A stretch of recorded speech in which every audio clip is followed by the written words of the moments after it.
ਸਤਿ ਸ਼੍ਰੀ ਅਕਾਲ ਜੀ। ਤੁਸੀਂ ਦੇਖ ਰਹੇ ਹੋ ਸਾਂਝਾ ਟੀਵੀ। ਮੈਂ ਹਾਂ ਤੁਹਾਡੇ ਨਾਲ ਪੂਜਾ ਵਰਮਾ ਤੇ ਅਸੀਂ ਦੇਖ ਰਹੇ ਹਾਂ ਕਿ ਪੰਜਾਬ ਦੇ ਵਿੱਚ ਰਾਜਪਾਲ ਅਤੇ ਮੁੱਖ ਮੰਤਰੀ ਪੰਜਾਬ ਦੇ ਵਿਚਕਾਰ ਤਣਾਤਣੀ ਬਣੀ ਹੋਈ ਹੈ। ਪਹਿਲਾਂ ਤਾਂ ਕਈ ਮਸਲਿਆਂ ਨੂੰ ਲੈ ਕੇ ਦੋਨਾਂ ਦੇ ਵਿਚਕਾਰ ਅਸੀਂ ਦੇਖਿਆ ਕਿ ਗੱਲਬਾਤ ਵੀ ਨਹੀਂ ਹੋ ਰਹੀ ਸੀਗੀ ਤੇ ਦੋਨਾਂ ਜਿਹੜਾ ਇੱਕ ਦੂਜੇ ਦਾ ਜਵਾਬ ਜਿੱਥੇ ਰਾਜਪਾਲ ਵੱਲੋਂ ਸੀਐਮ ਭਗਵੰਤ ਮਾਨ ਨੂੰ ਚਿੱਠੀਆਂ ਭੇਜੀਆਂ ਜਾ ਰਹੀਆਂ ਸੀ ਤੇ ਸੀਐਮ ਮਾਨ ਦਾ ਰਿਪਲਾਈ ਵੀ ਟਵੀਟ ਰਾਹੀਂ ਜਿਹੜਾ ਹੈ ਉਹ ਰਾਜਪਾਲ ਨੂੰ ਦਿੱਤਾ ਜਾਂਦਾ ਸੀ। ਹਾਲਾਂਕਿ ਵਿਧਾਨ ਸਭਾ ਸੈਸ਼ਨ ਨੂੰ ਲੈ ਕੇ ਹੋਣ, ਐਸਐਸਪੀ ਦੀ ਨਿਯੁਕਤੀ ਨੂੰ ਲੈ ਕੇ ਹੋਣ, ਪੰਜਾਬ ਯੂਨੀਵਰਸਿਟੀ ਦਾ ਮਸਲਾ ਹੋਣ, ਵੀਸੀਜ਼ ਦੀ ਨਿਯੁਕਤੀ ਦਾ ਮਸਲਾ ਹੋਣ, ਇਹਨਾਂ ਸਾਰੇ ਮੁੱਦਿਆਂ ਨੂੰ ਲੈ ਕੇ ਲਗਾਤਾਰ ਰਾਜਪਾਲ ਵੱਲੋਂ ਪੰਜਾਬ ਦੇ ਮੁੱਖ ਮੰਤਰੀ ਸੀਐਮ ਭਗਵੰਤ ਮਾਨ ਤੋਂ ਜਵਾਬ ਮੰਗੇ ਗਏ ਨੇ। ਲੈਟਰਸ ਦਾ ਜਵਾਬ ਨਾ ਦਿੱਤੇ ਜਾਣ ਤੋਂ ਗਵਰਨਰ ਵੱਲੋਂ ਇੱਕ ਲੈਟਰ ਲਿਖਿਆ ਜਾਂਦਾ ਜਿਸ ਵਿੱਚ ਉਹ ਕਹਿੰਦੇ ਨੇ ਕਿ ਜੇਕਰ ਤੁਸੀਂ ਮੇਰੇ ਲੈਟਰ ਦਾ ਜਵਾਬ ਨਹੀਂ ਦੋਗੇ ਤੇ ਮੈਨੂੰ ਮਜਬੂਰਨ ਜਿਹੜਾ ਹੈ ਉਹ ਧਾਰਾ 356 ਦੀ ਉਹਨਾਂ ਨੇ ਕਿਹਾ ਕਿ ਮੈਨੂੰ ਸਿਫਾਰਿਸ਼ ਕਰਨੀ ਪਏਗੀ, ਜਿਹੜਾ ਕਿ ਸਿੱਧੇ ਤੌਰ ਤੇ ਪ੍ਰੈਜ਼ੀਡੈਂਟ ਰੂਲ ਯਾਨੀ ਕਿ ਰਾਸ਼ਟਰਪਤੀ ਸ਼ਾਸਨ ਦੀ ਗੱਲ ਕਰਦਾ ਹੈ। ਲੇਕਿਨ ਐਕਚੁਅਲ ਦੇ ਵਿੱਚ ਇਹਨਾਂ ਸਾਰੀ ਚੀਜ਼ਾਂ ਦੇ ਮਸਲੇ ਜਿਹੜੇ ਉਹ ਰਾਜਨੀਤਿਕ ਤਾਂ ਹੋ ਸਕਦੇ ਹਨ, ਲੇਕਿਨ ਦੂਜੇ ਪਾਸੇ ਇਹ ਮਸਲੇ ਜਿਹੜੇ ਆ ਕਿਤੇ ਨਾ ਕਿਤੇ ਲੀਗਲ ਤੌਰ ਤੇ, ਕਾਨੂੰਨੀ ਤੌਰ ਤੇ ਵੀ ਦੇਖਣੇ ਬੇਹੱਦ ਜ਼ਿਆਦਾ ਜ਼ਰੂਰੀ ਨੇ ਤੇ ਇਹਨਾਂ ਮਸਲਿਆਂ ਤੇ ਗੱਲਬਾਤ ਕਰਾਂਗੇ। ਸਾਡੇ ਨਾਲ ਪੰਜਾਬ ਹਰਿਆਣਾ ਹਾਈ ਕੋਰਟ ਤੋਂ ਐਡਵੋਕੇਟ ਨੇ, ਐਡਵੋਕੇਟ ਰਵਨੀਤ ਜੋਸ਼ੀ ਜੀ, ਜਿਹੜਾ ਕਿ ਇਹਨਾਂ ਮਸਲਿਆਂ ਉੱਤੇ ਮਾਹਿਰ ਵੀ ਨੇ। ਕਈ ਵਾਰੀ ਜਿਹੜਾ ਹੈ ਅਜਿਹੇ ਮਸਲਿਆਂ ਉੱਤੇ ਮਾਹਿਰਾਂ ਦੀ ਰਾਏ ਵੀ ਜਿਹੜੀ ਉਹ ਲੈ ਲੈਣੀ ਚਾਹੀਦੀ ਹੈ। ਰਵਨੀਤ ਜੀ, ਬਹੁਤ ਬਹੁਤ ਸਵਾਗਤ ਹੈ ਤੁਹਾਡਾ ਸਾਂਝਾ ਟੀਵੀ ਦੇ ਵਿੱਚ। ਸਰ, ਅਸੀਂ ਦੇਖ ਰਹੇ ਹਾਂ ਤਕਰੀਬਨ 1 ਸਾਲ ਤੋਂ ਜਦ ਤੋਂ ਸਰਕਾਰ ਬਣੀ ਹੈ ਬਹੁਤ ਘੱਟ ਅਜਿਹੇ ਜਿਹੜੇ ਰਹਿੰਦੇ ਹੈ ਅਫਸਰ ਜਦ ਅਸੀਂ ਦੇਖਦੇ ਹਾਂ ਕਿ ਸੀਐਮ ਤੇ ਰਾਜਪਾਲ ਇਕੱਠੇ ਹੋਣ, ਬੈਠੇ ਹੋਣ। ਮਸਲਾ ਜਿਹੜਾ ਹੈ ਪੰਜਾਬ ਦੋਨਾਂ ਦੇ ਵਿਚਕਾਰ ਅਸੀਂ ਅਕਸਰ ਲੈਟਰਸ ਜਾਂ ਟਵੀਟ ਰਾਹੀਂ ਦੇਖ ਰਹੇ ਹਾਂ। ਸਭ ਤੋਂ ਪਹਿਲਾਂ ਤਾਂ ਇੱਕ ਸੂਬੇ ਦੇ ਵਿੱਚ ਜਦ ਅਜਿਹੀ ਤਣਾਤਣੀ ਬਣ ਜਾਏ, ਪ੍ਰੈਜ਼ੀਡੈਂਟ ਰੂਲ ਦੀ ਸਿਫਾਰਿਸ਼ਾਂ ਹੋਣ ਲੱਗ ਜਾਏ, ਕਿਸ ਤਰੀਕੇ ਨਾਲ ਦੇਖਦੇ ਹੋ ਕਿ ਇਹਨਾਂ ਸਿਚੁਏਸ਼ਨ ਨੂੰ ਹੈਂਡਲ ਕਰਨਾ ਚਾਹੀਦਾ ਹੈ?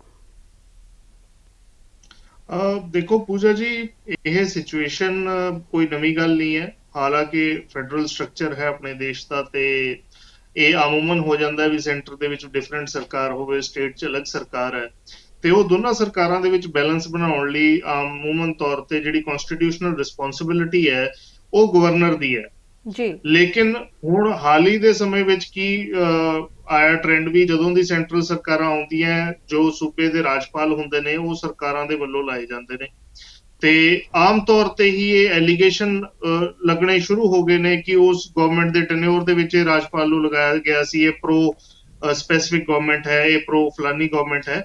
ਇਹ ਜਿਹੀਆਂ ਚੀਜ਼ਾਂ, ਇਹ ਪੋਲੀਟੀਕਲ ਸਿਨਾਰੀਓ ਜਾਂ ਪੋਲੀਟੀਕਲ ਐਂਗਲ ਤੋਂ ਦੇਖਿਆ ਜਾਵੇ ਵੀ ਆਮ ਤੌਰ ਤੇ ਇਹ ਗੱਲ ਹੁੰਦੀ ਹੈ। ਕੋਈ ਕੰਮ ਹੁੰਦਾ ਨਹੀਂ ਤਾਂ ਇਹ ਇੱਕ ਦੂਜੇ ਦੇ ਉੱਤੇ ਵਾਦ ਵਿਵਾਦ ਦੇ ਦੌਰਾਨ ਈਜ਼ੀ ਹੋ ਜਾਂਦਾ ਵੀ ਬਲੇਮ ਕਰ ਦਿੱਤਾ ਜਾਵੇ ਕਿਸੇ ਨਾ ਕਿਸੇ ਹੋਰ ਸਿਚੁਏਸ਼ਨ ਨੂੰ ਲਿਆ ਕੇ। ਗਵਰਨਰ ਦਾ ਰੋਲ ਜਿਹੜਾ ਹੈ ਖਾਸ ਤੌਰ ਤੇ ਆਪਣੀ ਸਟੇਟ ਦੇ ਵਿੱਚ ਦੇਖਿਆ ਜਾਵੇ, ਜੇ ਪੰਜਾਬ ਦੇ ਵਿੱਚ ਕਾਫੀ ਅਹਿਮ ਜਾਂ ਕਾਫੀ ਕਹਿੰਦੇ ਬ੍ਰਾਈਟ ਹੋਇਆ ਪਿਆ ਹੁਣ ਹਾਲਾਂਕਿ ਸਿਚੁਏਸ਼ਨਸ ਜੋ ਹੋਈਆਂ ਪਈਆਂ ਨੇ ਜਿਹਦੇ ਵਿੱਚ ਤਾਂ ਇਹ ਸਿਚੁਏਸ਼ਨ ਅਰਾਈਜ਼ ਹੋ ਜਾਂਦੀ ਹੈ ਤੇ ਅਰਾਈਜ਼ ਹੋਣ ਦੇ ਕਾਰਨ ਮੈਂ ਤੁਹਾਨੂੰ ਦੱਸੇ ਨੇ ਵੀ ਕਿਉਂਕਿ ਇਹ ਕਿਤੇ ਨਾ ਕਿਤੇ ਸਿਲੈਕਟਿਵ ਪੋਜੀਸ਼ਨ ਹੈ ਤੇ ਗਵਰਨਮੈਂਟਸ ਹੀ ਜਿਹੜੀਆਂ ਨੇ ਕੋਈ ਨਾ ਕੋਈ ਪੋਲੀਟੀਕਲ ਪਾਰਟੀ ਕਿਸੇ ਨਾ ਕਿਸੇ ਗਵਰਨਰ ਨੂੰ ਲਾਉਂਦੀ ਹੈ ਤੇ ਦੂਜੀ ਦੇ ਵੱਲੋਂ ਇਹੋ ਜਿਹੇ ਐਲੀਗੇਸ਼ਨ ਲਗਾਏ ਜਾਣੇ ਉਹ ਲਾਜ਼ਮੀ ਹੋ ਜਾਂਦੇ ਨੇ। ਬਿਲਕੁਲ ਜੋਸ਼ੀ ਜੀ, ਲੇਕਿਨ ਸਿਲੈਕਟਡ ਤੇ ਇਲੈਕਟਡ ਦੀ ਰਾਜਨੀਤੀ ਅਸੀਂ ਦੇਖ ਰਹੇ ਤਕਰੀਬਨ 1 ਸਾਲਾਂ ਤੋਂ, ਲੇਕਿਨ ਕਿਤੇ ਨਾ ਕਿਤੇ ਲੈਟਰਸ ਦੇ ਵਿੱਚ ਰਾਜਪਾਲ ਬਾਰ-ਬਾਰ ਇਹ ਦਿਖਾਉਂਦੇ ਕਿ ਉਹਨਾਂ ਦੀ ਭੂਮਿਕਾ ਕੀ ਹੈ, ਸੰਵਿਧਾਨਿਕ ਅਹੁਦਾ ਕੀ ਹੈ ਤੇ ਕਨਸਟੀਟਿਊਸ਼ਨ ਨੇ ਹੀ ਜਿਹੜਾ ਉਹਨਾਂ ਨੂੰ ਇਹ ਰਾਈਟ ਦਿੱਤਾ ਹੈ ਕਿ ਸਰਕਾਰਾਂ ਤੋਂ ਜਵਾਬ ਮੰਗ ਸਕਣ, ਸਰਕਾਰਾਂ ਦੇ ਮਸਲਿਆਂ ਦੇ ਵਿੱਚ ਖਾਸ ਕਰ ਐਡਮਿਨਿਸਟ੍ਰੇਟਿਵ ਜਿਹੜੇ ਵੀ ਮਸਲੇ ਹੁੰਦੇ ਨੇ। ਲੇਕਿਨ ਇਹਨਾਂ ਨੂੰ ਲੈ ਕੇ ਵੀ ਵਾਦ ਵਿਵਾਦ ਹਮੇਸ਼ਾ ਰਿਹਾ ਕਿਉਂਕਿ ਤੁਸੀਂ ਦੇਖਿਆ ਹੋਣਾ ਕਿ ਬੀਤੇ ਕਈ ਮਹੀਨੇ ਪਹਿਲੇ ਜਿਹੜੇ ਹੈ ਰਾਜਪਾਲ ਵੱਲੋਂ ਪੰਜਾਬ ਦੇ ਸਰਹੱਦੀ ਇਲਾਕਿਆਂ ਦੇ ਵਿੱਚ ਵੀ ਜਿਹੜਾ ਹੈ ਉਹ ਦੌਰਾ ਕੀਤਾ ਗਿਆ ਸੀ। ਡਰੱਗਸ ਦੀ ਸਮੱਸਿਆ ਹੋਵੇ, ਮਾਈਨਿੰਗ ਦੀ ਦਿੱਕਤਾਂ ਹੋਵੇ, ਉੱਥੇ ਉਹਨਾਂ ਨੇ ਉਸ ਤੋਂ ਬਾਅਦ ਪ੍ਰੈਸ ਕਾਨਫਰੰਸਿਸ ਕੀਤੀ ਜਿਸ ਤੋਂ ਬਾਅਦ ਇਹ ਅਸਲ ਕਹੀਏ ਕਿ ਮਸਲਾ ਸ਼ੁਰੂ ਹੋ ਗਿਆ। ਤੇ ਕੀ ਸੰਵਿਧਾਨਿਕ ਅਹੁਦਾ ਸਿਰਫ ਗਵਰਨਰ ਹਾਊਸ ਤੱਕ ਸੀਮਿਤ ਹੈ ਜਾਂ ਅੱਗੇ ਵੀ ਉਹ ਵੱਧ ਸਕਦਾ ਹੈ ਜਾਂ ਜਵਾਬ ਪੁੱਛ ਸਕਦਾ ਹੈ ਸਰਕਾਰ ਤੋਂ? ਨਹੀਂ, ਬਿਲਕੁਲ ਗਵਰਨਰ ਸਾਹਿਬ ਜਿਹੜੇ ਹੈ ਜਵਾਬ ਬਿਲਕੁਲ ਪੁੱਛ ਸਕਦੇ ਨੇ। ਕਨਸਟੀਟਿਊਸ਼ਨ ਬ੍ਰੌਡਲੀ 2 ਐਸਪੈਕਟਸ ਦੇ ਵਿੱਚ ਗੱਲ ਕਰਦਾ। ਇੱਕ ਆਮ ਤੌਰ ਤੇ ਆਪਾਂ ਦੇਖਦੇ ਹਾਂ ਜਿਹੜੀ ਰਾਈਟਸ ਦੀ ਗੱਲ ਕਰਦਾ ਕਨਸਟੀਟਿਊਸ਼ਨ, ਰਾਈਟਸ ਨੂੰ ਆਮੂਮਨ ਤੌਰ ਤੇ ਕਨਸਟੀਟਿਊਸ਼ਨ ਦੇ ਵਿੱਚ ਬਹੁਤ ਮੈਂਡੇਟਰੀ ਤੇ ਬਹੁਤ ਜ਼ਰੂਰੀ ਬਣਾਇਆ ਗਿਆ ਹੈ। ਦੂਜੇ ਨੰਬਰ ਤੇ ਕਨਸਟੀਟਿਊਸ਼ਨ ਜਿਹੜਾ ਆਇਡੈਂਟੀਫਾਈ ਕਰਦਾ ਰਿਸਪੌਂਸਿਬਿਲਿਟੀ ਆਫ ਵਰਕ ਨੂੰ, ਉਹਨੂੰ ਡਿਊਟੀ ਦੇ ਰੂਪ ਦੇ ਵਿੱਚ ਆਇਡੈਂਟੀਫਾਈ ਕਰਦਾ। ਡਿਊਟੀਜ਼ ਨੂੰ ਇੰਨਾ ਮੈਂਡੇਟਰੀ ਨਹੀਂ ਬਣਾਇਆ ਗਿਆ, ਕੁਝ ਡਿਊਟੀਜ਼ ਨੂੰ ਮੈਂਡੇਟਰੀ ਟਾਈਮ ਬਾਉਂਡ ਤਰੀਕੇ ਦੇ ਨਾਲ ਬਣਾਇਆ ਗਿਆ। ਹੁਣ ਜੋ ਆਪਾਂ ਅੱਜ ਮੁੱਦੇ ਤੇ ਜਿਹੜੇ ਤੇ ਗੱਲ ਕਰ ਰਹੇ ਹਾਂ ਉਹ ਕਨਸਟੀਟਿਊਸ਼ਨ ਆਫ ਇੰਡੀਆ ਦਾ ਆਰਟੀਕਲ 167 ਸਬ ਕਲੌਜ਼ B ਹੈ ਜਿਹੜਾ, ਉਹਦੇ ਵਿੱਚ ਚੀਫ ਮਿਨਿਸਟਰ ਦੀ ਰਿਸਪੌਂਸਿਬਿਲਿਟੀ ਹੈ, ਉਹਦੀ ਡਿਊਟੀ ਹੈ ਵੀ ਜੇ ਗਵਰਨਰ ਕੋਈ ਕਾਲ ਫॉर ਕੋਈ ਰਿਕਾਰਡ ਕਰੇ ਤਾਂ ਚੀਫ ਮਿਨਿਸਟਰ ਨੂੰ ਉਹ ਇਨਫੋਰਮੇਸ਼ਨ ਪ੍ਰੋਵਾਈਡ ਕਰਨੀ ਪਊਗੀ। ਲੇਕਿਨ ਨਾਲ ਹੀ ਇਹ ਵੀ ਦੱਸਣਾ ਜ਼ਰੂਰੀ ਹੈ ਵੀ ਉਹ ਪੂਰੇ ਆਰਟੀਕਲ ਦੇ ਵਿੱਚ ਜਿੱਥੇ ਸੀਐਮ ਦੀ ਡਿਊਟੀ ਕਿਹਾ ਗਿਆ ਹੈ ਵੀ ਇਨਫੋਰਮੇਸ਼ਨ ਦੇਣੀ ਹੈ, ਉਹ ਤੇ ਟਾਈਮ ਦਾ ਕੋਈ ਕੈਪ ਕਨਸਟੀਟਿਊਸ਼ਨ ਨੇ ਨਹੀਂ ਲਾਇਆ। ਤਾਂ ਜੇ ਲੀਗਲ ਪੁਆਇੰਟ ਆਫ ਵਿਊ ਨਾਲ ਕਹੀਏ, ਇਹਨੂੰ ਜਦੋਂ ਅਸੀਂ ਇੰਟਰਪ੍ਰੇਟ ਕਰਦੇ ਹਾਂ ਗਵਰਨਰ ਸਾਹਿਬ ਦੀ ਲੈਟਰ ਨੂੰ ਜਦੋਂ ਦੇਖਦੇ ਹਾਂ, ਤੇ ਫਿਰ ਉਹ 167B ਦੀ ਇੰਟਰਪ੍ਰੀਟੇਸ਼ਨ ਦਾ ਸਵਾਲ ਆ ਜਾਏਗਾ, ਕਿਉਂਕਿ ਗਵਰਨਰ ਸਾਹਿਬ ਕਹਿੰਦੇ ਨੇ ਵੀ ਜੇ ਮੇਰੇ ਦਿੱਤੇ ਹੋਏ ਸਵਾਲਾਂ ਦਾ ਜਾਂ ਮੇਰੇ ਦਿੱਤੀ ਹੋਈ ਚਿੱਠੀਆਂ ਦਾ ਤੁਸੀਂ ਜਵਾਬ within so and so time ਦੇ ਅੰਦਰ ਨਹੀਂ ਦਿੰਦੇ ਤਾਂ ਮੈਂ ਜੋ ਹੈ ਇਨਵੋਕ ਕਰੂੰਗਾ 356 ਜੋ ਪ੍ਰੈਜ਼ੀਡੈਂਟ ਰੂਲ ਦੀ ਐਮਰਜੈਂਸੀ ਦਾ ਮੈਂ ਪ੍ਰੋਕਲੇਮੇਸ਼ਨ ਉਹ ਕਰ ਦੂੰਗਾ। ਉਹ ਮੈਂ ਕਿਤੇ ਨਾ ਕਿਤੇ ਮੇਰਾ ਓਪੀਨੀਅਨ ਹੈ ਵੀ ਇਹ ਲੀਗਲ ਤੌਰ ਤੇ ਇਹ ਵਾਇਬਲ ਨਹੀਂ ਹੈ, ਕਿਉਂਕਿ ਪ੍ਰੋਕਲੇਮੇਸ਼ਨ ਨੂੰ ਡਿਕਲੇਅਰ ਕਰਨ ਲਈ ਇਹੋ ਜਿਹੀ ਇਮਰਜੈਂਟ ਸਿਚੁਏਸ਼ਨ ਅਰਾਈਜ਼ ਹੋਣੀ ਚਾਹੀਦੀ ਹੈ ਜਿੱਤੋਂ ਇਹ ਲੱਗੇ ਵੀ ਹੁਣ ਸਰਕਾਰ ਨਹੀਂ ਚੱਲ ਸਕਦੀ, ਹੁਣ ਐਡਮਿਨਿਸਟ੍ਰੇਟਿਵ ਫੰਕਸ਼ਨਸ ਗਵਰਨਮੈਂਟ ਦੇ ਜਿਹੜੇ ਨੇ ਸਟੇਟ ਗਵਰਨਮੈਂਟ ਦੇ ਉਹ ਨਹੀਂ ਕੀਤੇ ਜਾ ਸਕਦੇ, ਜਿਸ ਕਰਕੇ ਪ੍ਰੈਜ਼ੀਡੈਂਟ ਨੂੰ ਪ੍ਰੋਕਲੇਮੇਸ਼ਨ ਭੇਜੀ ਜਾਂਦੀ ਹੈ। ਹੁਣ ਉਹ ਕਿਉਂਕਿ 167 ਦੀ ਜਿਹਦੀ ਆਪਾਂ ਗੱਲ ਕਰ ਰਹੇ ਸੀ, ਸ਼ੁਰੂਆਤ ਕੀਤੀ ਹੈ, ਉਹਦੇ ਵਿੱਚ ਇਨਫੋਰਮੇਸ਼ਨ ਦੇਣੀ ਸੀਐਮ ਦੀ ਡਿਊਟੀ ਹੈ, ਲੇਕਿਨ ਕਿੰਨੇ ਟਾਈਮ ਬਾਉਂਡ ਪੀਰੀਅਡ ਦੇ ਵਿੱਚ ਦੇਣੀ ਹੈ, ਇਹ ਦੇਣੀ ਹੈ, ਇਹਦੇ ਵਿੱਚ ਕਨਸਟੀਟਿਊਸ਼ਨ ਜਿਹੜਾ ਹੈ ਉਹ ਸਾਇਲੈਂਟ ਹੈ। ਉਹ ਕਨਸਟੀਟਿਊਸ਼ਨ ਮੇਕਰਸ ਦੀ ਇੰਟਰਪ੍ਰੀਟੇਸ਼ਨ ਦੀ ਗੱਲ ਆ ਜਾਂਦੀ ਹੈ ਵੀ ਉਹਨਾਂ ਦੇ ਇੰਟੈਂਟ ਕੀ ਸੀ। ਜੇ ਉਹਨਾਂ ਦੀ ਇੱਛਾ ਐ ਸੀ ਵੀ ਪ੍ਰੌਮਪਟ ਰਿਪਲਾਈ ਜਿਹੜਾ ਗਵਰਨਰ ਨੂੰ ਕਿਸੇ ਮੁੱਦੇ ਦੇ ਉੱਤੇ ਦਿੱਤਾ ਜਾਵੇ ਤਾਂ ਉਹਦੇ ਵਿੱਚ within so and so period ਦਿੱਤਾ ਜਾਂਦਾ। ਆਮ ਤੌਰ ਤੇ ਸਰਕਾਰੀ ਮਸ਼ੀਨਰੀ ਨੂੰ ਜੇ ਕਿਸੇ ਵੀ ਲਾਅ ਮੇਕਰ ਦੇ ਇੰਟੈਂਟ ਦੇਖੀਏ ਤਾਂ ਆਪਾਂ ਹੋਰ ਜਿਹੜੇ ਸਿਮਿਲਰ ਲਾਜ਼ ਹੁੰਦੇ ਨੇ ਉਹ ਤੇ ਰੈਜ਼ੋਨੈਂਸ ਲੈਂਦੇ ਆ। ਹੁਣ ਸਿਵਲ ਪ੍ਰੋਸੀਜਰ ਕੋਡ ਹੈ, ਸਿਵਲ ਪ੍ਰੋਸੀਜਰ ਕੋਡ ਕਹਿੰਦਾ ਵੀ ਸਰਕਾਰੀ ਅਧਾਰੇ ਤੋਂ ਤੁਸੀਂ ਕੋਈ ਵੀ ਇਨਫੋਰਮੇਸ਼ਨ ਲੈਣੀ ਹੈ, ਕੋਈ ਵੀ ਜਾਣਕਾਰੀ ਹੈ, ਕੋਈ ਵੀ ਡਿਸਪਿਊਟ ਰਿਜ਼ੋਲਵ ਕਰਾਉਣਾ ਹੈ ਤਾਂ ਤੁਸੀਂ ਐਟਲੀਸਟ 2 ਮੰਥਸ ਦਾ ਟਾਈਮ ਦੇਣਾ। ਹੁਣ 2 ਮੰਥਸ ਦਾ ਟਾਈਮ ਕਿਉਂ? ਕੋਰਟਾਂ ਆਮ ਤੌਰ ਤੇ ਰੈਕਗਨਾਈਜ਼ ਕਰਦੀਆਂ ਵੀ ਸਰਕਾਰੀ ਮਸ਼ੀਨਰੀ ਆਮ ਬੰਦੇ ਵਾਂਗੂ ਅਵੇਲੇਬਲ ਨਹੀਂ ਹੈ, ਉਹਨਾਂ ਨੂੰ ਹੋਰ ਬਥੇਰੇ ਕੰਮ ਨੇ, ਉਹ ਰੁਝੇਵਿਆਂ ਨੂੰ ਅੰਡਰਸਟੈਂਡ ਕਰਦੀ ਹੈ, ਕੋਰਟਾਂ ਵੀ ਅੰਡਰਸਟੈਂਡ ਕਰਦੀਆਂ ਰੁਝੇਵਿਆਂ ਨੂੰ, ਇਸ ਲਈ ਘੱਟੋ ਘੱਟ 2 ਮਹੀਨਿਆਂ ਦਾ ਵਕਤ ਜਿਹੜਾ ਹੈ ਆਮ ਤੌਰ ਤੇ ਸਰਕਾਰਾਂ ਕਿਸੇ ਵੀ ਸਰਕਾਰੀ ਅਦਾਰੇ ਨੂੰ ਦਿੱਤਾ ਜਾਂਦਾ। ਹੁਣ ਇੱਥੇ ਜਿਹੜਾ ਹਫ਼ਤੇ ਦੇ ਅੰਦਰ ਅੰਦਰ ਮੈਨੂੰ ਰਿਸਪੌਂਸ ਦੇਣਾ, ਇਹ ਥੋੜਾ ਜਿਹਾ ਮਤਲਬ ਕਿ ਦਿਖਣ ਦੇ ਵਿੱਚ ਮੰਗ ਜਿਹੜੀ ਹੈ ਸਮਾਂ ਘੱਟ ਦੇ ਵਿੱਚ ਜਵਾਬ ਦੀ ਜਿਹੜੀ ਮੰਗ ਹੈ ਉਹ ਥੋੜੀ ਜਿਹੀ ਇਸ ਤਰੀਕੇ ਨਾਲ ਲੱਗਦੀ ਹੈ ਵੀ ਇਹ ਜੋ ਹੈ ਕੁਝ ਸ਼ਾਰਟ ਪੀਰੀਅਡ ਹੈ, ਇਹ ਤੋਂ ਵੱਧ ਸਮਾਂ ਜੋ ਹੈ ਉਹ, ਕਿਉਂਕਿ ਰਾਜਪਾਲ ਸਾਹਿਬ ਉਹਨਾਂ ਨੂੰ ਸਰਕਾਰੀ ਰੁਝੇਵਿਆਂ ਦਾ ਪਤਾ ਹੈ ਤੇ ਥੋੜਾ ਰੀਜ਼ਨੇਬਲ ਜਿਹਾ ਲੱਗੇ ਜੇ ਥੋੜਾ ਸਮਾਂ ਉਸ ਦੇ ਅਕੋਰਡਿੰਗਲੀ ਹੋਵੇ। ਦੂਜੀ ਗੱਲ ਜਿਹੜੀ ਉਹਨਾਂ ਨੇ ਕੀਤੀ ਹੈ ਵੀ ਪ੍ਰੋਕਲੇਮੇਸ਼ਨ ਐਮਰਜੈਂਸੀ ਦੇ ਬਾਰੇ ਜਿਹੜੀ 356 ਦੀ ਗੱਲ ਕਰ ਰਹੇ ਨੇ, ਉਹਦੇ ਲਈ ਬੜਾ ਅਹਿਮ ਹੋ ਜਾਂਦਾ ਹੈ ਵੀ ਸਿਚੁਏਸ਼ਨ ਐਸੀ ਐਮਰਜੈਂਟ ਹੋਵੇ ਵੀ ਸਰਕਾਰ ਨਹੀਂ ਚੱਲ ਸਕਦੀ। ਸਿਰਫ ਸਰਕਾਰ ਚੱਲਣ ਦੀ ਗੱਲ ਨਹੀਂ ਹੈ, ਇਹਦੇ ਵਿੱਚ ਇਹ ਵੀ ਬੜਾ ਲਾਜ਼ਮੀ ਹੈ ਵੀ ਜਿਹੜੀ ਸਰਕਾਰ ਨਹੀਂ ਚੱਲ ਰਹੀ ਇਹਦੇ ਲਈ ਜਿਹੜਾ ਮਟੀਰੀਅਲ ਹੈ ਉਹ ਵੀ ਸਫੀਸ਼ੀਐਂਟ ਹੋਣਾ ਚਾਹੀਦਾ to the satisfaction of the president. ਤਾਂ ਮਟੀਰੀਅਲ ਹੁਣ ਜਦੋਂ ਚਿੱਠੀ ਆਪਦੇ ਆਪ ਵਿੱਚ ਹੀ ਐਡਮਿਸ਼ਨ ਹੈ ਵੀ ਜਾਣਕਾਰੀ ਮੰਗੀ ਜਾ ਰਹੀ ਹੈ, ਜੇ ਮਤਲਬ ਜਾਣਕਾਰੀ ਭਰਪੂਰ ਉਹਨਾਂ ਕੋਲੇ ਉਸ ਮੁੱਦੇ ਦੇ ਉੱਤੇ ਹੈ ਨਹੀਂ, ਫਿਰ ਇਹ ਕਹਿਣਾ ਵੀ ਉਸ ਬਿਨਾਂ ਜਾਣਕਾਰੀ ਤੋਂ ਪ੍ਰੋਕਲੇਮੇਸ਼ਨ ਦੀ ਗੱਲ ਕਰ ਦੇਣਾ ਵੀ ਐਮਰਜੈਂਸੀ ਹੈ, ਉਹ ਥੋੜਾ ਜਿਹਾ ਅਨਵਾਰੰਟਡ ਫॉर ਲੱਗਦਾ ਵੀ ਇਸ ਵਿੱਚ ਹਜੇ ਉਸ ਚੀਜ਼ ਦਾ ਟਾਈਮ ਨਹੀਂ ਸੀ। ਐਟਲੀਸਟ ਤੁਹਾਡੇ ਕੋਲੇ ਇਨਫੋਰਮੇਸ਼ਨ ਆਲਰੇਡੀ ਹੈ, ਇਨਫੋਰਮੇਸ਼ਨ ਤਾਂ ਆਪਾਂ ਮੰਗ ਰਹੇ ਹਾਂ ਤੇ ਨਾਲ ਹੀ ਨਾਲ ਕਹਿ ਰਹੇ ਹਾਂ ਵੀ ਪ੍ਰੈਜ਼ੀਡੈਂਟ ਰੂਲ ਦੀ ਵੀ ਆਪਾਂ ਗੱਲ ਕਰ ਰਹੇ, ਉਹ ਥੋੜਾ ਜਿਹਾ ਹੁੰਦਾ ਪ੍ਰੈਜ਼ੀਡੈਂਟ ਰੂਲ ਦੀ ਗੱਲ ਉਦੋਂ ਕੀਤੀ ਜਾਵੇ ਜਦੋਂ ਆਪਣੇ ਕੋਲੇ ਸਫੀਸ਼ੀਐਂਟ ਮਟੀਰੀਅਲ ਹੈ ਤੇ ਸਿਚੁਏਸ਼ਨ ਅਰਾਈਜ਼ ਹੋ ਗਈ ਹੈ। ਹਾਲਾਤ ਖਰਾਬ ਹੋ ਗਏ ਹੁਣ ਸਰ, ਲੇਕਿਨ ਦੋਨਾਂ ਦੇ ਕੋਲ ਇੱਕ ਲੀਗਲ ਟੀਮ ਹੈ, ਚਾਹੇ ਸੀਐਮ ਦੀ ਗੱਲ ਕਰੀਏ, ਰਾਜਪਾਲ ਦੀ ਗੱਲ ਕਰੀਏ, ਤੇ ਕੀ ਉਹਨਾਂ ਦੇ ਜਿਹੜੇ ਸਲਾਹਕਾਰ ਨੇ ਉਹਨਾਂ ਨੂੰ ਇਹ ਤੁਹਾਨੂੰ ਲੱਗਦਾ ਨਹੀਂ ਕਿ ਦੱਸਿਆ ਨਹੀਂ ਹੋਣਾ ਕਿ ਕਿਹੜੀ ਸਿਚੁਏਸ਼ਨ ਦੇ ਵਿੱਚ ਅਸੀਂ ਕਹਿ ਸਕਦੇ ਹਾਂ, ਕਿਹੜੀ ਸਿਚੁਏਸ਼ਨ ਦੇ ਵਿੱਚ ਅਸੀਂ ਸਿਫਾਰਿਸ਼ ਕਰ ਸਕਦੇ ਹਾਂ ਪ੍ਰੈਜ਼ੀਡੈਂਟ ਰੂਲ ਦੀ? ਕਿਉਂਕਿ ਕਿਤੇ ਨਾ ਕਿਤੇ ਸਵਾਲ ਇਹੀ ਖੜੇ ਹੋ ਰਹੇ ਨੇ ਕਿ ਸਿਰਫ ਗੱਲ ਹੁੰਦੀ ਹੈ ਕਿ ਠੀਕ ਹੈ ਤੁਸੀਂ ਲੀਗਲ ਓਪੀਨੀਅਨ ਲੈ ਕੇ ਅੱਗੇ ਦੀ ਕਾਰਵਾਈ ਕਰ ਸਕਦੇ ਹੋ, ਲੇਕਿਨ ਸਿੱਧਾ ਇਹ ਕਹਿ ਦੇਣਾ ਕਿ ਮੈਂ ਸਿਫਾਰਿਸ਼ ਕਰਾਂਗਾ 356 ਲਗਾਉਣ ਦੀ, ਤੇ ਇਹ ਕਿਤੇ ਨਾ ਕਿਤੇ ਸਵਾਲ ਖੜਾ ਕਰ ਰਿਹਾ ਕਿ ਆਖਿਰ ਇਸ ਵਿੱਚ ਥੋੜੀ ਬਹੁਤੀ ਰਾਜਨੀਤਿਕ ਕਹੀਏ ਇੱਕ ਇਫੈਕਟ ਜ਼ਰੂਰ ਨਜ਼ਰ ਆ ਰਿਹਾ ਹੈ। ਬਿਲਕੁਲ, ਤੁਹਾਡੇ ਸਵਾਲ ਦਾ ਜਵਾਬ ਹੀ ਇਹ ਹੈ ਵੀ ਇਹ ਤਾਂ ਹੋ ਨਹੀਂ ਸਕਦਾ ਵੀ ਲੀਗਲ ਐਡਵਾਈਸ ਜਾਂ ਓਪੀਨੀਅਨਸ ਨਾ ਇੱਕ ਕਨਸਟੀਟਿਊਸ਼ਨਲ ਹੈਡ ਨੇ ਇੱਕ ਸਟੇਟ ਹੈਡ ਨੇ, ਤਾਂ ਦੋਨਾਂ ਕੋਲੇ ਜੋ ਹੈ ਭਰਪੂਰ ਵਧੀਆ ਐਡਵਾਈਸ ਦੀ ਕੋਈ ਘਾਟ ਨਹੀਂ ਹੈ, ਉਹਨਾਂ ਕੋਲੇ ਹੋਊਗੀ। ਪਰ ਕਈ ਵਾਰ ਇਹ ਮੁੱਦੇ ਲੀਗਲ ਜਾਂ ਡੂਏਬਲ ਤੋਂ ਬਿਯੋਂਡ ਹੁੰਦੇ ਨੇ, ਕਈ ਵਾਰ ਜਦੋਂ ਪੋਲੀਟੀਕਲ ਹੁੰਦੇ ਨੇ ਤਾਂ ਲੀਗਲ ਓਪੀਨੀਅਨਸ ਦਾ ਜਾਂ ਲੀਗਲ ਐਡਵਾਈਜ਼ਸ ਜਾਂ ਲੀਗਲ ਡੋਮੇਨ ਤੋਂ ਵੀ ਬਾਹਰ ਹੁੰਦੀਆਂ ਚੀਜ਼ਾਂ, ਕਈ ਵਾਰ ਇਹ ਜਿਹੀ ਸਿਚੁਏਸ਼ਨ ਹੁੰਦੀ ਹੈ। ਸਰ ਇਹ ਤਾਂ ਰਿਹਾ ਰਾਜਪਾਲ ਦੇ ਲੈਟਰ ਦਾ। ਅੱਜ ਜਿਸ ਤਰੀਕੇ ਦੇ ਨਾਲ ਮੁੱਖ ਮੰਤਰੀ ਨੇ ਰਿਪਲਾਈ ਕੀਤਾ ਉਸ ਨੂੰ ਕਿਸ ਤਰੀਕੇ ਦੇ ਨਾਲ ਦੇਖਦੇ ਹੋ? ਹਾਲਾਂਕਿ ਉਹਨਾਂ ਨੇ ਲੈਟਰ ਦਾ ਜਵਾਬ ਇੱਕ ਪ੍ਰੈਸ ਕਾਨਫਰੰਸ ਰਾਹੀਂ ਕਿਹਾ ਕਿ ਨਸ਼ੇ ਦੀ ਤੁਸੀਂ ਗੱਲ ਕੀਤੀ ਹੈ, ਪੂਰਾ ਡੇਟਾ ਉਹਨਾਂ ਨੇ ਦਿੱਤਾ। ਲਾਅ ਐਂਡ ਆਰਡਰ ਦੀ ਤੁਸੀਂ ਗੱਲ ਕੀਤੀ, ਉਹਨਾਂ ਨੇ ਕਿਹਾ ਮੈਂ ਪੂਰਾ ਤੁਹਾਨੂੰ ਜਿਹੜਾ ਹੈ ਉਹ ਡੇਟਾ ਦੇ ਦਿੰਦਾ ਹੈ, ਪੂਰਾ ਡੇਟਾ ਉਹਨਾਂ ਨੇ ਦਿੱਤਾ।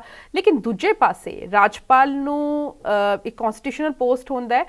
ਆਪਣੇ ਲੈਟਰ ਦੇ ਵਿੱਚ ਵੀ ਰਾਜਪਾਲ ਨੇ ਲਿਖਿਆ ਸੀਗਾ ਕਿ ਮੈਨੂੰ ਜਿਹੜੇ ਡੈਰੋਗੇਟਰੀ ਲੈਂਗੁਏਜ ਮੇਰੇ ਅਗੇਂਸਟ ਇਸਤੇਮਾਲ ਕੀਤੀ ਗਈ ਹੈ। ਇਸ ਚੀਜ਼ ਨੂੰ ਕਿਸ ਤਰੀਕੇ ਨਾਲ ਦੇਖਦੇ ਹੋ? ਦੇਖੋ, ਕਿਸੇ ਵੀ ਵਿਅਕਤੀ ਨੂੰ ਜੋ ਇਸ ਪੋਜੀਸ਼ਨ ਤੇ ਹੈ, ਜਿਹਨੂੰ ਲੋਕ ਲੁੱਕਅਪ ਕਰਦੇ ਨੇ, ਕਿਸੇ ਵੀ ਰੂਪ ਦੀ ਇਹੋ ਜਿਹੀ ਗੱਲ ਨਹੀਂ ਕਰਨੀ ਚਾਹੀਦੀ। ਤੇ ਮੈਨੂੰ ਨਹੀਂ ਲੱਗਦਾ ਵੀ ਕਿਤੇ, ਵੈਸੇ ਮੇਰਾ ਪਰਸਨਲ ਓਪੀਨੀਅਨ ਹੈ ਵੀ ਡੈਰੋਗੇਟਰੀ ਤਾਂ ਕੋਈ ਸਿਚੁਏਸ਼ਨ ਐਸੀ ਅੱਜ ਦੀ ਐਟਲੀਸਟ ਪ੍ਰੈਸ ਕਾਨਫਰੰਸ, ਹਾਲਾਂਕਿ ਮੈਂ ਪੂਰੀ ਤਾਂ ਸੁਣੀ ਨਹੀਂ ਹੈ, ਜਿੰਨੀ ਕੁ ਵੀ ਸੁਣੀ ਹੈ ਮੈਨੂੰ ਉਹਦੇ ਵਿੱਚ ਨਹੀਂ ਕੁਝ ਲੱਗਿਆ ਡੈਰੋਗੇਟਰੀ। ਬਾਕੀ ਮੈਂ ਕੰਪਲੀਟ ਸੁਣੂੰਗਾ ਤਾਂ ਫਿਰ ਹੋ ਸਕਦਾ ਮੈਂ ਉੱਤੇ ਕੋਈ ਕਮੈਂਟ ਕਰਨ ਲਾਇਕ ਹੋਵਾਂ ਜਾਂ ਕਹਿ ਸਕਾਂ ਕੁਝ। ਕਿਉਂਕਿ ਉਹਨਾਂ ਨੇ ਰਿਕਮੈਂਡ ਕੀਤਾ ਹੈ ਕਿ ਰਾਜਪਾਲ ਸਾਹਿਬ ਨੂੰ ਤਾਂ ਰਾਜਸਥਾਨ ਤੋਂ ਇਲੈਕਸ਼ਨ ਲੜ ਲੈਣਾ ਚਾਹੀਦਾ, ਕਿਉਂਕਿ ਪਾਵਰ ਹੰਗਰ ਹੈ ਉਹਨਾਂ ਦੇ ਅੰਦਰ। ਜਿਹੜਾ ਆਰਡਰ ਉਹਨਾਂ ਨੇ ਦਿੱਤਾ ਹੈ ਜਾਂ ਜਿਹੜਾ ਲੈਟਰ ਕੱਲ ਰਿਲੀਜ਼ ਕੀਤਾ ਉਸ ਤੋਂ ਨਜ਼ਰ ਆ ਰਿਹਾ ਉਹਨਾਂ ਨੂੰ ਜਿਹੜੀ ਹੈ ਉਹ ਸਿਆਸਤ ਦੀ ਭੁੱਖ ਹੈਗੀ ਹੈ। ਪਾਵਰ ਹੰਗਰ ਇੱਕ ਵਰਡ ਇਸਤੇਮਾਲ ਕੀਤਾ। ਤੇ ਬੀਇੰਗ ਇੱਕ ਸਿਲੈਕਟਡ ਸੀਐਮ ਨੇ ਇੱਕ ਕਨਸਟੀਟਿਊਸ਼ਨਲ ਪੋਸਟ ਤੇ ਕੋਈ ਵਿਅਕਤੀ ਬੈਠਾ ਹੈ, ਕਿਉਂਕਿ ਇਹ ਸਾਰੀ ਚੀਜ਼ਾਂ ਸਰ ਬਹੁਤ ਮਾਇਨੇ ਰੱਖਦੀਆਂ ਜਦ ਅਸੀਂ ਇੱਕ ਅਹੁਦੇ ਤੇ ਹੁੰਦੇ, ਅਜਿਹਾ ਅਹੁਦਾ ਜਿੱਥੇ ਤੁਹਾਨੂੰ ਸਾਰੇ ਲੁੱਕਅਪ ਕਰ ਰਹੇ ਨੇ। ਬਿਲਕੁਲ ਬਿਲਕੁਲ ਬਿਲਕੁਲ ਸਹੀ ਗੱਲ ਹੈ ਜੀ ਤੁਹਾਡੀ। ਮੇਰੇ ਹਿਸਾਬ ਨਾਲ ਜੋ ਵੀ ਫੈਕਚੁਅਲ ਗੱਲਾਂ ਹੁੰਦੀਆਂ ਉਹ ਕੀਤੀਆਂ ਜਾਣ ਕਿਸੇ ਵੀ ਸਟੇਟ ਹੈਡ ਤੋਂ ਜਾਂ ਕਨਸਟੀਟਿਊਸ਼ਨਲ ਹੈਡ ਤੋਂ। ਜੇ ਵਾਕਈ ਫੈਕਚੁਅਲ ਗੱਲਾਂ ਕੀਤੀਆਂ ਜਾਣ ਤਾਂ ਉਹ ਜ਼ਿਆਦਾ ਬਿਹਤਰ ਹੈ। ਲੋਕਾਂ ਨੂੰ ਫੈਕਚੁਅਲ ਗੱਲਾਂ ਦੀ ਜ਼ਰੂਰਤ ਹੈ। ਜਿਨ੍ਹਾਂ ਚੀਜ਼ਾਂ ਨੂੰ ਆਪਾਂ ਇਹ ਸੋਚਦੇ ਹਾਂ ਵੀ ਸ਼ਾਇਦ ਇਹ ਇਸ ਕਰਕੇ ਉਹਨਾਂ ਨੇ ਆਹ ਗੱਲ ਕੀਤੀ ਹੈ, ਸ਼ਾਇਦ ਇਸ ਚੀਜ਼ ਦੀ ਉਹਨਾਂ ਦੇ ਵਿੱਚ ਉਹ ਚੀਜ਼ਾਂ ਸ਼ਾਇਦ ਮੇਰੇ ਖਿਆਲ ਨਾਲ ਪ੍ਰੈਸ ਕਾਨਫਰੰਸਿਸ ਜਾਂ ਹੋਰ ਪਬਲਿਕ ਡੋਮੇਨ ਦੇ ਉਹਨਾਂ ਦੇ ਉੱਤੇ ਗੱਲ ਕਰਨ ਤੋਂ ਰਿਫਰੇਨ ਕਰਨਾ ਚਾਹੀਦਾ ਕਿਸੇ ਵਿਅਕਤੀ ਨੂੰ। ਮੈਨੂੰ ਲੱਗਦਾ ਸਰ ਬੈਟਰ ਹੈ ਕਿ ਦੋਨੋਂ ਮਿਲ ਲੈਣ, ਆਪਣੇ ਜਿਹੜੇ ਮਸਲੇ ਉਹ ਸੁਲਝਾਣ ਲੈਣ, ਕਿਉਂਕਿ ਸਟੇਟ ਦੀ ਵੈਲਫੇਅਰ ਦੀ ਗੱਲ ਕਰ ਰਹੇ ਹਾਂ ਅਸੀਂ ਇੱਥੇ। ਬਿਲਕੁਲ, ਪੰਜਾਬ ਦੇ ਲਈ ਬੜਾ ਲਾਜ਼ਮੀ ਤੇ ਬੜਾ ਜ਼ਰੂਰੀ ਹੈ ਵੀ ਗਵਰਨਰ ਤੇ ਜੇ ਸੀਐਮ ਇਹ ਮਿਲ ਕੇ ਚੱਲਣ ਤਾਂ ਪੰਜਾਬ ਦੀ ਡਿਵੈਲਪਮੈਂਟ ਦੀ ਸਪੀਡ ਜਿਹੜੀ ਹੈ ਉਹ ਦੁੱਗਣੀ ਰਫ਼ਤਾਰ ਨਾਲ ਹੋ ਸਕਦੀ। ਰਵਨੀਤ ਸਰ, ਜਿਸ ਤਰੀਕੇ ਨਾਲ ਤੁਸੀਂ ਫੈਡਰਲ ਸਟਰਕਚਰ ਦੀ ਗੱਲ ਕੀਤੀ ਹੈ, ਫੈਡਰਲ ਸਟਰਕਚਰ ਦੇ ਵਿੱਚ ਅਸੀਂ ਇਹ ਵੀ ਦੇਖਦੇ ਹਾਂ ਕਿ ਇਹ ਮਸਲਾ ਚਾਹੇ ਦਿੱਲੀ ਦੇ ਵਿੱਚ LG ਦਾ ਹੋਵੇ, ਹਾਲ ਫਿਲਹਾਲ ਦੇ ਵਿੱਚ ਤੁਸੀਂ ਦੇਖਿਆ ਹੋਣਾ ਦਿੱਲੀ ਆਰਡੀਨੈਂਸ ਜਿਹੜਾ ਪਾਸ ਕੀਤਾ ਗਿਆ, ਇੱਕ ਉਹ ਹੈ ਤੇ ਇੱਕ ਇਹ ਮਸਲਾ ਹੈ। ਇਹ ਜ਼ਿਆਦਾਤਰ ਦੋਨਾਂ ਹੀ ਜਿਹੜੀ UT ਦੇ ਵਿੱਚ, ਦਿੱਲੀ ਦੇ ਵਿੱਚ ਤੇ ਇੱਥੇ ਵੀ ਦੋਨਾਂ ਤੇ ਇਹ ਮਸਲਾ ਨਜ਼ਰ ਆਉਂਦਾ ਹੈ। ਤੇ ਪੋਲਿਟਿਕਸ ਤਾਂ ਹੈ ਹੀ ਹੈ, ਲੇਕਿਨ ਦੂਜੇ ਪਾਸੇ ਕੀ ਇਸ ਤਰੀਕੇ ਨਾਲ ਰਿਕਮੈਂਡੇਸ਼ਨ ਲੀਗਲੀ ਅਗਰ ਅਸੀਂ ਗੱਲ ਕਰੀਏ ਸਰ, ਲੀਗਲੀ ਕੀ ਅਜਿਹਾ ਹੋ ਸਕਦਾ ਹੈ ਜਾਂ ਕੀ ਕੁਝ ਪ੍ਰੋਸੀਜਰ ਜਿਹੜਾ ਹੈ ਉਹ ਫੋਲੋ ਕਰਨਾ ਚਾਹੀਦਾ ਹੈ? ਕਿਉਂਕਿ ਇਹ ਮਸਲਾ ਪਹਿਲਾਂ ਵਿਧਾਨ ਸਭਾ ਸੈਸ਼ਨ ਨੂੰ ਲੈ ਕੇ ਇਹ ਲੋਕ ਸੁਪਰੀਮ ਕੋਰਟ ਵੀ ਗਏ ਸੀਗੇ, ਤੇ ਕੀ ਸਰ ਇਸ ਦੇ ਲੀਗਲ ਜਿਹੜਾ ਐਸਪੈਕਟ ਰਹਿੰਦਾ ਹੈ? ਦੇਖੋ, ਜੇ ਆਪਾਂ ਇਸ ਨੂੰ ਇਸ ਰੂਪ 'ਚ ਦੇਖਦੇ ਹਾਂ ਵੀ ਇਸ ਸਟੇਜ ਦੇ ਉੱਤੇ ਗਵਰਨਰ ਸਾਹਿਬ ਜੇ ਪ੍ਰੋਕਲੇਮੇਸ਼ਨ ਦੇ ਲਈ, ਜਿਵੇਂ ਉਹਨਾਂ ਨੇ ਆਪਣੀ ਲੈਟਰ 'ਚ ਕਿਹਾ ਵੀ ਹਫ਼ਤੇ 'ਚ ਇਨਫੋਰਮੇਸ਼ਨ ਨਹੀਂ ਆਉਂਦੀ ਤੇ ਪ੍ਰੋਕਲੇਮੇਸ਼ਨ ਲਈ ਪ੍ਰੈਜ਼ੀਡੈਂਟ ਨੂੰ ਭੇਜ ਦਿੰਦੇ ਨੇ। ਜੇ ਉਸ ਸਿਚੁਏਸ਼ਨ ਦੀ ਗੱਲ ਕਰਦੇ ਹੋ ਤਾਂ ਜੇ ਗਵਰਨਰ ਸਾਹਿਬ ਦੇ ਪੁਆਇੰਟ ਆਫ ਵਿਊ ਤੋਂ ਦੇਖਿਆ ਜਾਵੇ ਤਾਂ ਡੈਫੀਨੇਟਲੀ ਉਹਨਾਂ ਕੋਲੇ ਉਹ ਰਾਈਟ ਹੈ, ਕਨਸਟੀਟਿਊਸ਼ਨਲ ਰਾਈਟ ਹੈ, ਉਹ ਭੇਜ ਸਕਦੇ ਨੇ। ਪਰ ਉਹਨੂੰ ਐਕਸੈਪਟ ਕਰਨਾ, ਉਹਨੂੰ ਅਡਾਪਟ ਕਰਨਾ ਉਹ ਪ੍ਰੈਜ਼ੀਡੈਂਟ ਦੇ ਉੱਤੇ ਹੈ, ਕਿਉਂਕਿ ਉਹਦੇ ਵਿੱਚ ਕਨਸਟੀਟਿਊਸ਼ਨਲ ਰਿਕੁਆਇਰਮੈਂਟ ਹੈ। ਪਹਿਲੀ ਗੱਲ ਤਾਂ ਹੁਣ ਸਿਚੁਏਸ਼ਨ ਅਰਾਈਜ਼ ਹੋ ਗਈ ਹੈ, ਇਹ ਚੀਜ਼ ਨੂੰ ਐਸਟੈਬਲਿਸ਼ ਕਰਨਾ ਪਊਗਾ ਦੈਟ ਸਿਚੁਏਸ਼ਨ ਹੈਜ਼ ਇਮਰਜਡ ਕਿ ਹੁਣ ਗਵਰਨਮੈਂਟ ਨਹੀਂ ਚੱਲ ਸਕਦੀ। ਦੂਜਾ, to the satisfaction of the president ਜਿਹੜਾ ਮਟੀਰੀਅਲ ਵੀ ਦੇਣਾ ਪਊਗਾ ਰੈਲੇਵੈਂਟ ਇਸ ਚੀਜ਼ ਨੂੰ ਐਸਟੈਬਲਿਸ਼ ਕਰਦਾ ਹੋਇਆ ਵੀ ਹੁਣ ਉਹ ਸਿਚੁਏਸ਼ਨ ਅਰਾਈਜ਼ ਹੋ ਗਈ ਹੈ। ਜੇ ਉਹਨਾਂ ਕੋਲੇ ਉਹ ਮਟੀਰੀਅਲ ਹੈ ਤਾਂ ਗਵਰਨਰ ਸਾਹਿਬ ਕੋਲੇ ਪਾਵਰ ਹੈ ਕਨਸਟੀਟਿਊਸ਼ਨ ਦੇ ਅੰਦਰ ਤੇ ਉਹਨਾਂ ਨੂੰ ਕੋਈ ਰੋਕ ਨਹੀਂ ਸਕਦਾ। ਜੇ ਪੰਜਾਬ ਸਰਕਾਰ ਦੇ ਪੁਆਇੰਟ ਆਫ ਵਿਊ ਦੀ ਗੱਲ ਕਰੀਏ ਤਾਂ ਜੈਸੀ ਕੋਈ ਪ੍ਰੋਕਲੇਮੇਸ਼ਨ ਆਉਂਦੀ ਹੈ, ਉਹ ਕੋਈ ਪ੍ਰੋਕਲੇਮੇਸ਼ਨ ਆਪਦੇ ਆਪ ਦੇ ਵਿੱਚ ਫੁਲਫਿਲ ਨਹੀਂ ਹੁੰਦੀ ਵੀ ਜੇ ਕਰਤੀ ਤਾਂ ਕਰਨੀ ਹੈ, ਹੋਣੀ ਹੈ, ਰਾਸ਼ਟਰਪਤੀ ਸ਼ਾਸਨ ਜੋ ਹੈ ਲੱਗ ਹੀ ਜਾਏਗਾ, ਇਹ ਨਹੀਂ ਹੁੰਦਾ। ਉਹਨੂੰ it is open to be judicial review, ਉਹਨੂੰ ਕਿਸੇ ਵੀ ਕੋਰਟ ਦੇ ਵਿੱਚ, ਹਾਈ ਕੋਰਟ ਦੇ ਵਿੱਚ, ਸੁਪਰੀਮ ਕੋਰਟ ਦੇ ਵਿੱਚ ਚੈਲੰਜ ਕੀਤਾ ਜਾ ਸਕਦਾ। ਜੁਡੀਸ਼ੀਅਲ ਸਕਰੂਟਨੀ ਹੋਏਗੀ ਉਹਦੀ, ਜੇ ਉਹਦੀ ਵਾਇਬਿਲਿਟੀ ਸਹੀ ਲੱਗਦੀ ਹੈ ਤਾਂ ਉਹਨੂੰ ਐਕਸੈਪਟ ਕੀਤਾ ਜਾਊਗਾ, ਨਹੀਂ ਉਹਨੂੰ ਕੁਐਸ਼ ਵੀ ਕੀਤਾ ਜਾ ਸਕਦਾ। ਉਹ ਪਾਵਰਾਂ ਕੋਰਟਸ ਕੋਲੇ ਹੈਗੀਆਂ ਨੇ। ਸਰ, ਇਸ ਦਾ ਬੇਸ ਉਸ ਲੈਟਰ ਨੂੰ ਬਣਾਇਆ ਜਾ ਸਕਦਾ ਹੈ? ਜੇ ਮੇਰਾ ਓਪੀਨੀਅਨ ਕਹੋ ਤੁਸੀਂ 167B ਦੇ ਵਿੱਚ ਡਿਊਟੀ ਹੈ, ਡਿਊਟੀ ਕਿੰਨੀ ਕੁ ਮੈਂਡੇਟਰੀ ਹੈ, ਇਹ ਓਪਨ ਟੂ ਇੰਟਰਪ੍ਰੀਟੇਸ਼ਨ ਹੋਊਗਾ ਵੀ ਸੀਐਮ ਦੀ ਡਿਊਟੀ ਤਾਂ ਹੈ ਰਾਜਪਾਲ ਨੂੰ ਜਾਣਕਾਰੀ ਦੇਣਾ, ਪਰ ਕੀ ਇੰਨੀ ਮੈਂਡੇਟਰੀ ਹੈ ਵੀ ਉਹ ਹਫ਼ਤੇ ਦੇ ਅੰਦਰ ਜਾਣਕਾਰੀ ਨਹੀਂ ਦਿੰਦੇ ਤਾਂ ਇਹਦਾ ਮਤਲਬ ਇਹ ਸਮਝਿਆ ਜਾਵੇ ਵੀ ਸਟੇਟ ਮਸ਼ੀਨਰੀ ਫੇਲ ਹੋ ਗਈ ਹੈ। ਇਹ ਓਪਨ ਟੂ ਇੰਟਰਪ੍ਰੀਟੇਸ਼ਨ ਹੋਏਗਾ। ਮੇਰਾ ਆਪਦਾ ਪਰਸਨਲ ਓਪੀਨੀਅਨ ਦੇਖਦੇ ਹੋ ਤਾਂ ਮੈਨੂੰ ਨਹੀਂ ਲੱਗਦਾ ਵੀ ਹਫ਼ਤੇ ਦੇ ਵਿੱਚ ਜੇ ਸੀਐਮ ਕੋਈ ਇਨਫੋਰਮੇਸ਼ਨ ਰਾਜਪਾਲ ਨੂੰ ਨਹੀਂ ਪ੍ਰੋਵਾਈਡ ਕਰਦੇ ਤਾਂ ਇਹਨੂੰ ਇਸ ਰੂਪ ਦੇ ਵਿੱਚ ਦੇਖਿਆ ਜਾ ਸਕਦਾ ਵੀ ਸਟੇਟ ਮਸ਼ੀਨਰੀ ਫੇਲ ਹੋ ਗਈ ਹੈ, ਕਿਉਂਕਿ ਕਨਸਟੀਟਿਊਸ਼ਨ ਆਪਣੇ ਆਪ ਦੇ ਵਿੱਚ ਇਸ ਡਿਊਟੀ ਦੇ ਉੱਤੇ ਕੋਈ ਟਾਈਮ ਕੈਪ ਨਹੀਂ ਲਗਾ ਰਿਹਾ ਕਿ within so and so time ਜੋ ਹੈ ਚੀਫ ਮਿਨਿਸਟਰ ਨੇ ਇਨਫੋਰਮੇਸ਼ਨ ਰਾਜਪਾਲ ਨੂੰ ਦੇਣੀ ਹੈ। ਇਹ ਤਾਂ ਸਰ ਜਿਹੜਾ ਇਨਫੋਰਮੇਸ਼ਨ ਲੈਟਰਸ ਦੀ ਇਨਫੋਰਮੇਸ਼ਨ ਦੀ ਗੱਲ ਕੀਤੀ, ਸੀਐਮ ਨੇ ਕਿਹਾ ਕਿ 15 ਵਿੱਚੋਂ 9 ਦਾ ਜਵਾਬ ਮੈਂ ਦੇ ਚੁੱਕਿਆ, 6 ਦਾ ਜਵਾਬ ਮੈਂ ਨਹੀਂ ਦਿੱਤਾ ਕਿਉਂਕਿ ਉਸ ਵਿੱਚ ਸਮਾਂ ਲੱਗੇਗਾ, ਜਵਾਬ ਮੈਂ ਸਾਰਿਆਂ ਦਾ ਦੇਵਾਂਗਾ। ਲੇਕਿਨ ਦੂਜੇ ਪਾਸੇ ਉਹਨਾਂ ਨੇ ਕਈ ਬਿੱਲ ਕਹੇ ਕਿ ਇਹ ਬਿੱਲ ਜਿਹੜੇ ਆ ਰਾਜਪਾਲ ਵੱਲੋਂ ਸਾਈਨ ਨਹੀਂ ਕੀਤੇ ਗਏ, ਜਿਸ ਵਿੱਚ 6 ਮੇਰੇ ਨੇ, 2 ਜਿਹੜੇ ਕੈਪਟਨ ਸਾਹਿਬ ਵੇਲੇ ਦੇ ਯਾਨੀ ਕਿ ਜਦ ਸਾਬਕਾ ਮੁੱਖ ਮੰਤਰੀ ਸੀਗੇ ਕੈਪਟਨ ਅਮਰਿੰਦਰ ਸਿੰਘ, ਉਹ ਵੀ ਸਾਈਨ ਨਹੀਂ ਕੀਤੇ। ਹੁਣ ਕੀ ਕਾਨੂੰਨ ਦੇ ਵਿੱਚ ਇਹ ਟਾਈਮ ਬਾਉਂਡ ਨਹੀਂ ਹੁੰਦਾ ਕਿ ਰਾਜਪਾਲ ਸਿਗਨੇਚਰ ਕਰੇ ਬਿੱਲਾਂ ਉੱਤੇ, ਕੋਈ ਟਾਈਮ ਬਾਉਂਡ ਹੁੰਦਾ ਸਰ? ਨਹੀਂ, ਇਹਦੇ ਉੱਤੇ ਵੀ ਟਾਈਮ ਬਾਉਂਡ ਨਹੀਂ ਸਿਸਟਮ ਹੈ। ਰਾਜਪਾਲ ਉਹਨੂੰ ਰੱਖ ਵੀ ਸਕਦੇ ਨੇ ਤੇ ਉਹਨੂੰ ਦੁਬਾਰਾ ਪ੍ਰੈਜ਼ੀਡੈਂਟ ਕੋਲੇ ਵੀ ਭੇਜ ਸਕਦੇ ਨੇ, ਉਹਦੇ ਉੱਤੇ ਆਬਜੈਕਸ਼ਨਸ ਲਗਾ ਕੇ ਵੀ ਭੇਜ ਸਕਦੇ ਨੇ। ਪ੍ਰੈਜ਼ੀਡੈਂਟ ਸਾਹਿਬ ਉਹਨੂੰ ਵਾਪਸ ਭੇਜ ਸਕਦੇ ਨੇ ਵੀ ਦੁਬਾਰਾ ਬਿੱਲ ਨੂੰ ਪਾਸ ਕੀਤਾ ਜਾਵੇ, ਇਹਦੇ ਵਿੱਚ ਆਹ ਤਰੁੱਟੀਆਂ ਨੇ, ਇਹਨਾਂ ਨੂੰ ਕਲੀਅਰ ਕਰਕੇ ਫਿਰ ਦੁਬਾਰਾ ਬਿੱਲ ਲਗਾਇਆ ਜਾਵੇ। ਇਹ ਇਸ ਰੂਪ ਚ ਪ੍ਰੋਸੈਸ ਹੁੰਦਾ, ਪਰ ਟਾਈਮ ਬਾਉਂਡ ਨਹੀਂ ਹੈ।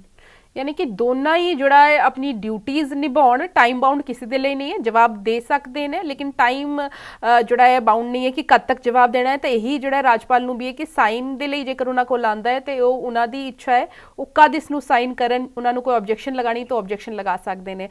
ਸਰ ਮੈਨੂੰ ਲੱਗਦਾ ਕਿ ਅਲਟੀਮੇਟਲੀ ਇਸ 'ਚ ਇਹੀ ਹੈ ਕਿ ਜਿਹੜਾ ਰਾਜਪਾਲ ਵੱਲੋਂ ਇਸ ਤਰੀਕੇ ਦੀ ਰਿਕਮੈਂਡੇਸ਼ਨ ਨਹੀਂ ਕੀਤੀ ਜਾ ਸਕਦੀ, ਜਾਂ ਫਿਰ ਜੇਕਰ ਕਰ ਰਹੇ ਨੇ ਤੇ ਉਹਨਾਂ ਨੂੰ ਕਿਤੇ ਕਿਤੇ ਇਹ ਸ਼ੋਅ ਕਰਨਾ ਪਏਗਾ ਕਿ ਸਟੇਟ ਮਸ਼ੀਨਰੀ ਜਿਹੜੀ ਉਹ ਫੇਲ ਹੋ ਚੁੱਕੀ ਹੈ, ਤਾਂ ਹੀ ਉਹ ਰਿਕਮੈਂਡ ਕਰ ਰਹੇ ਨੇ ਪ੍ਰੈਜ਼ੀਡੈਂਟ ਨੂੰ। ਤੇ ਪੰਜਾਬ ਸਰਕਾਰ ਕੋਲ ਵੀ ਆਪਸ਼ਨ ਹੈਗਾ ਕਿ ਉਹ ਇਸ ਚੀਜ਼ ਨੂੰ ਲੀਗਲ ਤੌਰ ਤੇ ਲੈ ਜਾ ਸਕਦੇ ਨੇ, ਚਾਹੇ ਹਾਈ ਕੋਰਟ ਜਾਂ ਫਿਰ ਸੁਪਰੀਮ ਕੋਰਟ ਜਾ ਸਕਦੇ ਨੇ। ਇਹ ਜਿਹੜਾ ਸਰ ਇਸ ਦਾ ਮੈਂ ਕਈ ਕਹਾਂ ਕਿ ਸਮਰੀ ਇਹ ਮੈਂ ਕੱਢ ਰਹੀ ਹਾਂ ਇਸ ਤੋਂ, ਇਹੀ ਹੈ ਸਰ, ਤਾਂ ਕਿ ਆਸਾਨ ਭਾਸ਼ਾ ਦੇ ਵਿੱਚ ਅਸੀਂ ਆਪਣੇ ਦਰਸ਼ਕਾਂ ਨੂੰ ਦੱਸ ਸਕਣ ਕਿ ਇਹ ਪੂਰਾ ਮਸਲਾ ਕਿਸ ਤਰੀਕੇ ਨਾਲ ਸੁਲਝਾਇਆ ਜਾ ਸਕਦਾ ਹੈ, ਕਿਉਂਕਿ ਇੱਥੇ ਕੋਈ ਕੌਣ ਗਲਤ ਹੈ ਕੌਣ ਸਹੀ ਦੀ ਗੱਲ ਨਹੀਂ, ਲੇਕਿਨ ਲੀਗਲੀ ਅਸੀਂ ਕੀ ਕੁਝ ਐਸਪੈਕਟ ਨੇ ਉਹ ਅਸੀਂ ਅੱਜ ਆਪਣੇ ਦਰਸ਼ਕਾਂ ਨਾਲ ਸਾਂਝੇ ਕੀਤੇ। ਤੇ ਬਹੁਤ ਬਹੁਤ ਧੰਨਵਾਦ ਰਵਨੀਤ ਸਰ, ਸਾਡੇ ਨਾਲ ਜੁੜਨ ਦੇ ਲਈ, ਜਾਣਕਾਰੀ ਸਾਂਝੀ ਕੀਤੀ, ਬੇहद ਜ਼ਰੂਰੀ ਸੀਗੀ ਕਿਉਂਕਿ ਮਸਲਾ ਪੰਜਾਬ ਦਾ ਹੈ। ਦੋਨਾਂ ਦੀ ਜਿਹੜੀ ਹੈ ਸਹਿਮਤੀ ਜੇਕਰ ਬਣ ਜਾਂਦੀ ਹੈ ਤੇ ਸਟੇਟ ਬਹੁਤ ਅੱਛੀ ਤਰੀਕੇ ਨਾਲ ਚੱਲੇਗੀ, ਲੇਕਿਨ ਜੇਕਰ ਇਸੇ ਤਰੀਕੇ ਦੇ ਨਾਲ ਦੋਨਾਂ ਦੇ ਵਿੱਚ ਤਨਾਤਨੀ ਬਣੀ ਰਹੀ ਤੇ ਕਿਤੇ ਨਾ ਕਿਤੇ ਪੰਜਾਬ ਵੈਲਫੇਅਰ ਦੇ ਕਈ ਅਜਿਹੇ ਬਿੱਲ ਨੇ, ਕਈ ਅਜਿਹੇ ਕੰਮ ਨੇ ਜਿਹੜੇ ਕਿ ਉਹ ਰੁਕ ਜਾਣਗੇ ਤੇ ਦੋਨਾਂ ਦੀ ਆਪਸੀ ਤਕਰਾਰ ਹੀ ਜਿਹੜੀ ਹੈ ਵਜ੍ਹਾ ਬਣੇਗੀ ਕਿ ਸਟੇਟ ਡਿਵੈਲਪ ਨਾ ਹੋ ਸਕਣ। ਤੁਸੀਂ ਬਣੇ ਰਹੋ ਸਾਂਝਾ ਟੀਵੀ ਦੇ ਨਾਲ, ਮੈਨੂੰ ਦਿਓ ਇਜਾਜ਼ਤ, ਸਤਿ ਸ਼੍ਰੀ ਅਕਾਲ।